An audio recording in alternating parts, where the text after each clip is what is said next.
আসসালামু আলাইকুম বন্ধুরা, কেমন আছেন? সবাইকে অনেক ধন্যবাদ। একটা বিড়াল ছানা খাচ্ছে, দেখতে পাচ্ছেন। আসলে এই বিড়ালটা আমাদের পালা বিড়াল না।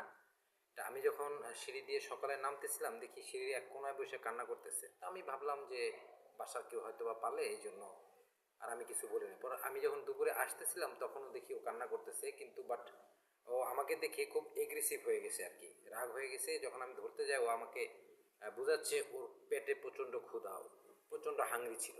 হ্যাঁ, তো এভাবে ধরে আনতে পারতেছিলাম না। তারপর একটু রিস্ক নিয়ে ওর গলার কাছ থেকে ধরে আবার নিয়ে আসলাম। হ্যাঁ, আইনা যখন এই যে আমি খাবার দিলাম, দেখেন এই অনেকগুলি ভাত দিয়েছিলাম ওকে।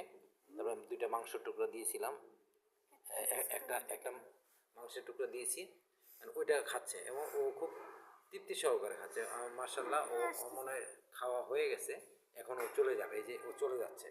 হ্যাঁ, ওর খাওয়া শেষ। ও অত বনো বিড়াল, আমাদের তো নিজস্ব বিড়াল না এটা আসলে। ওই যে চলে গেছে, ওই কর্নারে গিয়ে বসে আছে। হ্যাঁ, ওর খাওয়া হয়ে গেছে, অনেকগুলো ভাত দিয়েছিলাম এখানে, খাওয়া শেষ। এই জন্য ও আবার ওই যে দূরে গিয়ে বসে আছে। তো সমস্যা নাই আসলে, ক্ষুধার জ্বালা তো সবারই আছে, তাই না? তো আমাদের বাসায় তো বিড়াল পালি না, না হয় আমরা নিয়ে আসতাম। ও প্রচণ্ড, এই যে দেখেন, ও ও কিন্তু প্রচণ্ড এগ্রেসিভ, আমার দিকে তেড়ে আসতে চায়। ও ক্ষুধার্ত ছিল প্রচণ্ড।